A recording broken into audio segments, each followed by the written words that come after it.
Obaxarewa, Obaeru, Jeje, Kutu, Kutuba, Odeirece, Obaxarewa, Obaxarewa, Obaeru, Jeje, Kutu, Kutuba, Odeirece, Obaxarewa.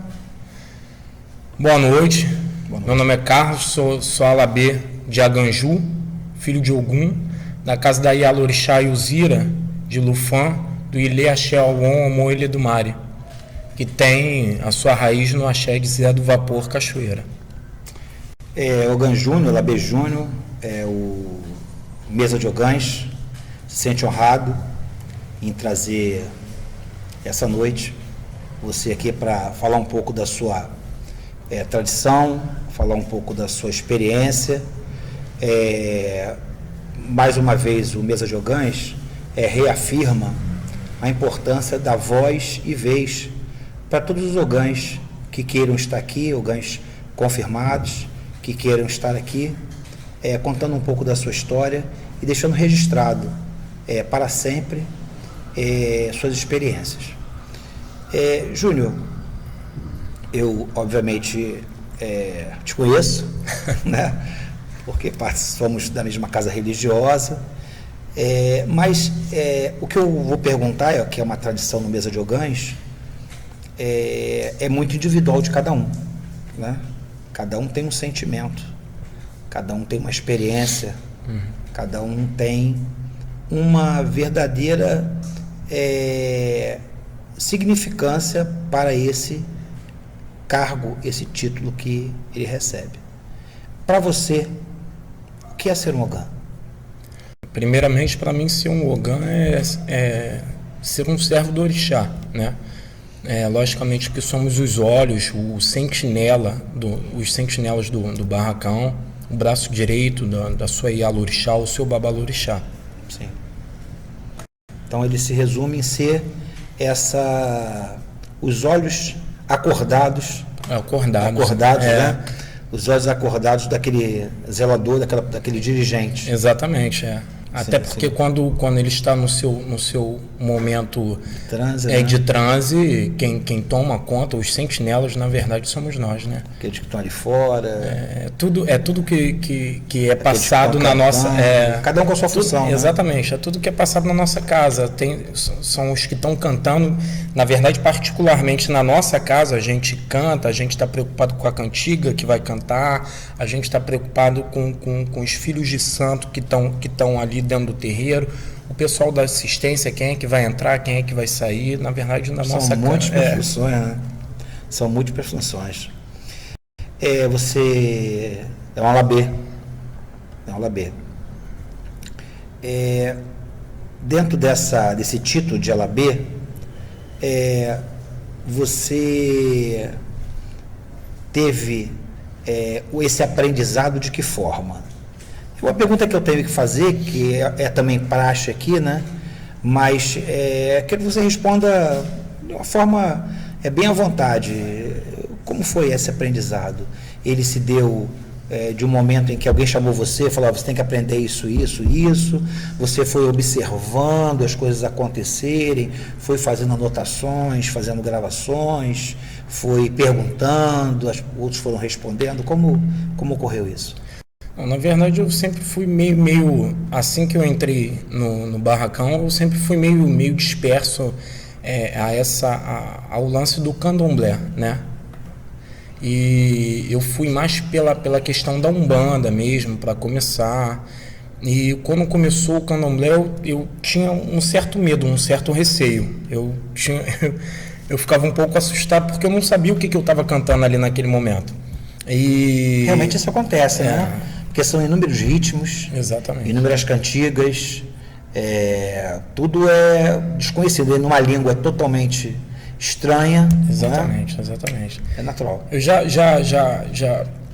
via, né, desde pequeno, eu já tive dentro do nosso barracão e gostava, sempre tive mais esse carinho pela Umbanda do que pelo candomblé, porque a gente nunca entende, é como se você fosse à igreja católica e ver o padre, eu não peguei essa época, ver um padre rezando em latim.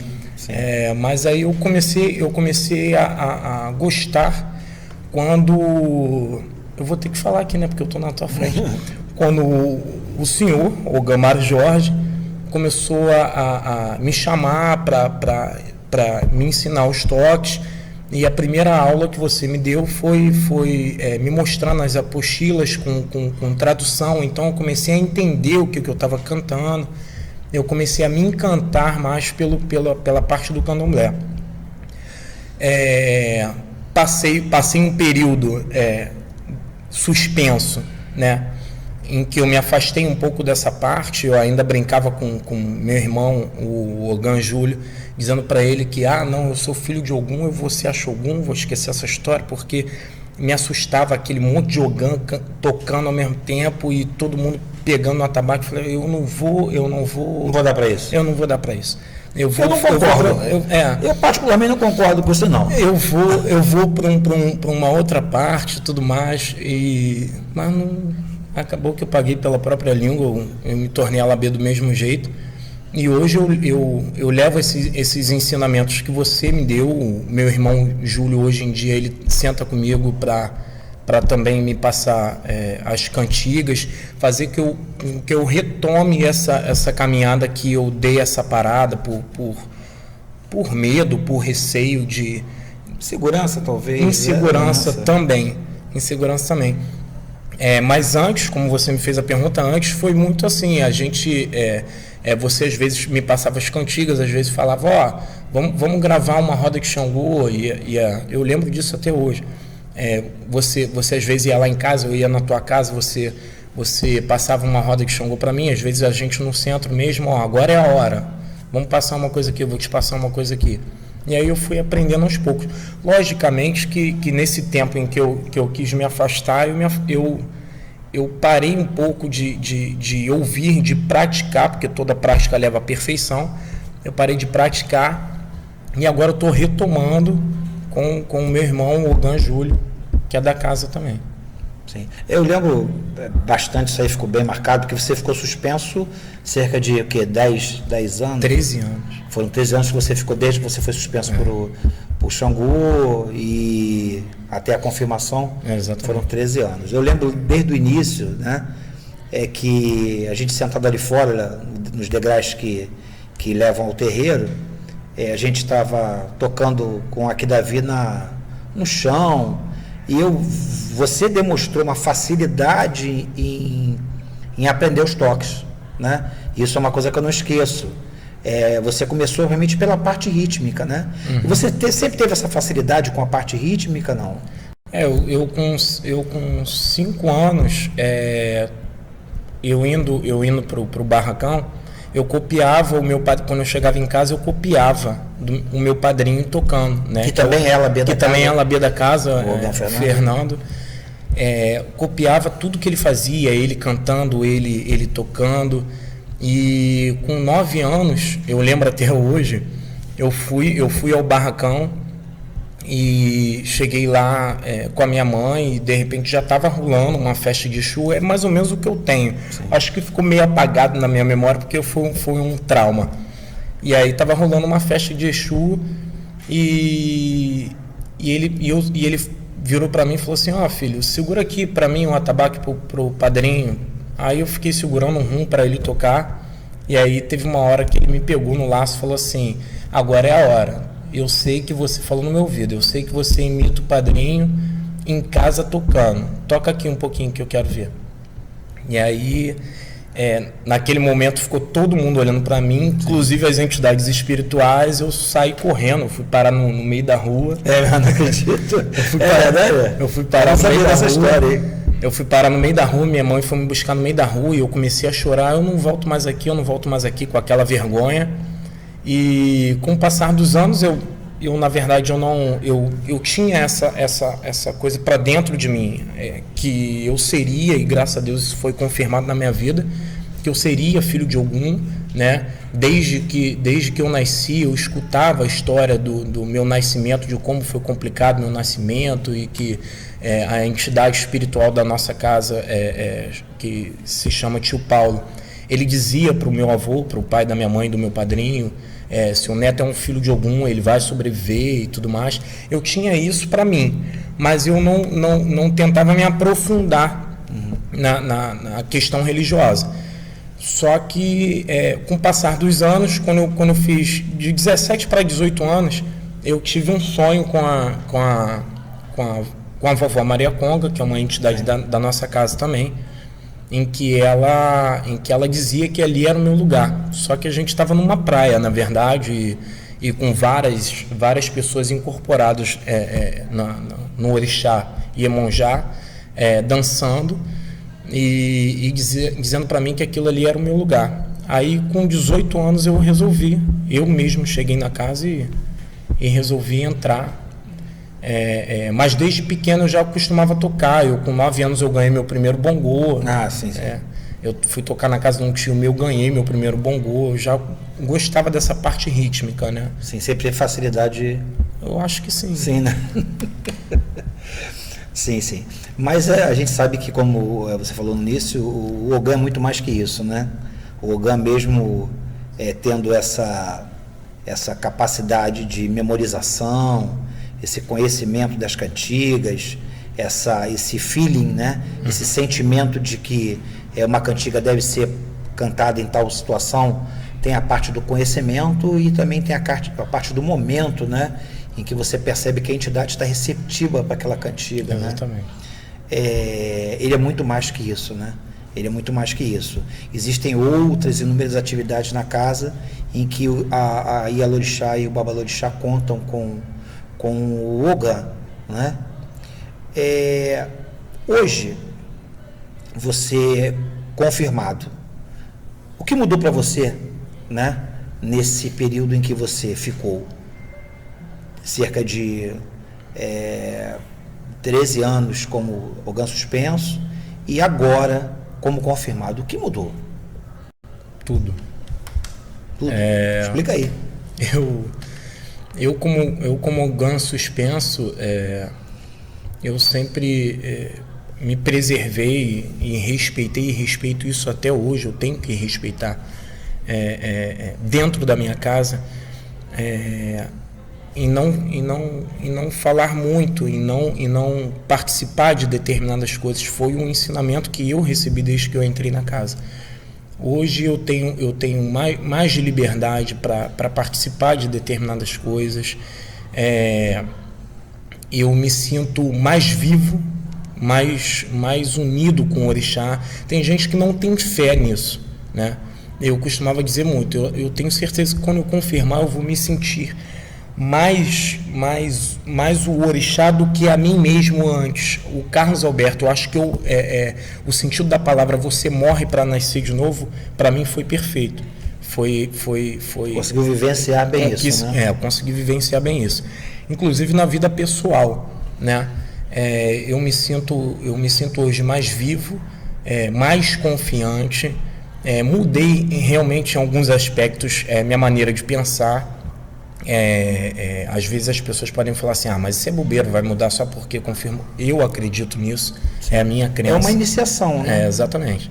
Eu acredito sim que eu morri ali e nasci uma outra pessoa. Foi te oportunizado isso. Exatamente. As religiões iniciáticas, né, tem essa característica, né? Tem essa característica de oportunizar você até naquele período em que você fica recluso, né, de repensar toda a sua vida. Exatamente. Né? Foi o que foi me passado. No momento em que você estiver lá dentro, repense tudo o que aconteceu na sua vida, o que você fez de certo, o que você fez de errado, para saber que quando você sair dali, você vai fazer tudo diferente, pelo menos do que você fez de errado, né? E realmente aconteceu assim, coisas muito espontâneas. Eu fui um cara que fiquei 7 dias recluso, né? E tive um resguardo diferente, com mais tempo, e o orixá foi muito bom na minha vida, porque no momento em que você, às vezes, porque eu sou assim, às vezes São Tomé, eu tenho que ver para crer. No momento em que eu estava falando: meu Deus do céu, nada vai surgir de novo, eu estava desempregado no momento, né, trabalhando por conta própria, tentando dar tratos à bola, agora com 2 filhos, né? E 2 semanas depois do meu resguardo, apareceu uma proposta de emprego. Graças a Deus hoje eu estou empregado. Sim, graças a Deus. Né? Eu de charme também. E dentro desse emprego, graças a Deus, estão surgindo outras oportunidades. E eu estou tentando galgar as coisas devagarinho dessa vez, botando um pé de cada vez no chão para que eu não acelere demais e de repente caia. Sim. Mas graças a Deus está dando tudo certo no momento. E hoje você é preocupado em conhecer, né, a origem da sua casa, conhecer a história, o início, aqueles ancestrais fundadores. Como você vê a história da sua casa? Explica um pouco pra gente. Olha, Mário, hoje eu tenho aliás, já tinha uma vontade antes, né? Agora confirmado, então tenho mais vontade ainda de ir no Axé de Cachoeira, conhecer as pessoas de lá, conhecer os ancestrais que fundaram esse axé, as pessoas que ainda de repente estão vivas, que presenciaram aquele momento. Eu tenho vontade de sentar e conversar com elas para que elas contassem na minha frente ou para mim toda a experiência que elas vivenciaram, até para poder conhecer um pouco mais da minha tradição. Porque eu acredito que a nossa casa ela não pode perder essa tradição. Eu acredito sim que pode ter coisas adaptáveis, mas que não comprometam a tradição, né? Sim, porque os tempos mudam, né? Os tempos passam e as sociedades são diferentes, exatamente. Os estados são diferentes. Tudo isso não há como um espaço sagrado como né? O Viva Deus, com aquela enormidade de terras. Nossa casa é uma casa de cidade, né? É uma casa de cidade. Então não tem como criar ou desenvolver todos aqueles rituais que lá se fazem, né? Lá são feitos, melhor dizendo. E essa adaptação é necessária para a sobrevivência, né? Mas conhecer realmente... E o orixá entende. Né? Entende, com toda certeza. Né? Ele precisa ser cultuado. Né? Ele compreende isso. Né? E você simplesmente saber que existe um espaço sagrado em que toda a ancestralidade é cultuada, com toda aquela exuberância de natureza, realmente é um fator de orgulho, né? É um fator de orgulho. Eu tenho certeza que você consegue perceber isso, né? Com certeza. Você consegue perceber isso. E a Umbanda, fala um pouco da Umbanda. É conflitante para você uma casa religiosa com 2 cultos no mesmo local, não? Não, de forma alguma. Falar um pouco da Umbanda, para mim, é essencial falar da Umbanda, né? Eu acredito que a espiritualidade em si ela é uma só, independente se ela está vindo na Umbanda ou numa mesa branca ou num candomblé. Para mim é uma coisa só, contanto que venha com paz. A gente estava conversando isso há pouco ali com o Ganja Sanã, quando ele falou assim: santo tem que vir para trazer coisas boas, para te encaminhar. E eu acredito que hoje eu vejo casas de Umbanda que realmente existe essa coisa de puxar uma coisa muito para o lado ruim e acaba ficando defasada, né? A Umbanda, para mim... Como assim lado ruim? Cultuar o mais... Assim, eu não concordo muito com uma casa onde uma entidade de Umbanda, uma entidade espiritual de Umbanda, venha para falar que vá fazer mal ao outro, vem aqui que eu vou te ensinar como matar o fulano. Eu não concordo com isso. A Umbanda, para mim, é caridade, principalmente é caridade. Eu acredito que as pessoas vão lá buscando, e é uma coisa séria também, porque já surgiu coisas de alguém procurar: eu gostaria de ganhar no bicho. Sim. Né? É a natureza do ser humano. É a natureza do ser humano. Eu acredito que a Umbanda seja uma coisa mais voltada para a sua saúde espiritual. Né? E a Umbanda, para mim, foi tudo na minha vida, principalmente dentro da minha casa. Eu nunca tive essa diferenciação de umbanda e candomblé dentro da minha casa, não, porque nós estamos acostumados a cultuar os dois da mesma maneira, com o mesmo amor, com a mesma dedicação. Sim. Então eu não faço essa diferença entre umbanda e candomblé, não. Vamos cantar um pouquinho, Labé? Então vamos lá. Quinquinhalacuru, Quinquinhalacuru, Oguaê, Akida, Akuru, Modebé, Uluaí, Janjan, Akuru, Modebé, Uluaí, Zanzan. Quinquinhalacuru, Quinquinhalacuru, Oguaê, Akida, Akuru, Modebé, Uluaí, Zanzan, Akuru, Modebé, Uluaí, Zanzan. Ogunhê. Ogum na sua vida? Como eu já tinha dito para você, o Ogum na minha vida é desde a minha barriga, né? Da sua barriga não, da barriga da sua mãe. Desde a barriga da minha mãe, né? Da minha barriga só faltava essa, agora eu ficar grávida. Desde a barriga da minha mãe. Eu nasci com isso. As histórias, as lendas, né? Os itãs que eu mais procurava era de Ogum, porque você é filho de Ogum, você é filho de Ogum. Eu só sabia disso. Você é filho de Ogum, você é filho de Ogum.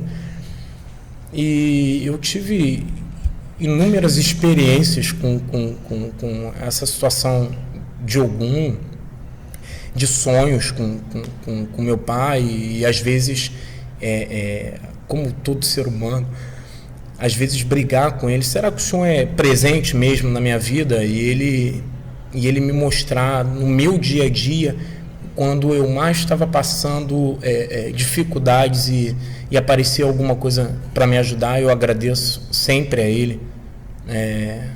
Ele é essencial na minha vida. Júnior, nosso tempo é curto, né? O nosso tempo é curto. Em nome do grupo de estudo Braulio Goffman, eu queria agradecer a disponibilidade que você teve de estar aqui para a gente, contando um pouco da sua vida, né? Que nós falamos bastante aí da sua vida, falando um pouco da nossa casa, falando um pouco do sentimento que você tem em relação a esse aprendizado como Alabê. Você está começando agora, né? Tem um caminho fresquinho ainda. Tem um caminho longo para seguir, muitas coisas a aprender, né? Mas de qualquer forma a gente tem fé, né? Os mais velhos têm fé que os mais novos deem prosseguimento aí nesse trabalho que alguém um dia jogou uma semente e vem aí germinando. Gostaria que você cantasse uma cantiga que representasse todo esse sentimento que você tem, que você demonstrou lá a sua emoção na sua confirmação, que nós tivemos a oportunidade de estar presente. É uma cantiga que me emociona muito, que faz com que eu lembre sempre da minha casa. Para o pai da casa, né? Para Lufan. O fururu, o orerê, aí alababa quem elejibu, inlei fé o mujuá babá, de morele mujubaú, o luami, mauró, alauixi, mauó, elesse cambabá, mauó, alauixi. Ripa babá. Ok, obrigado, Júnior.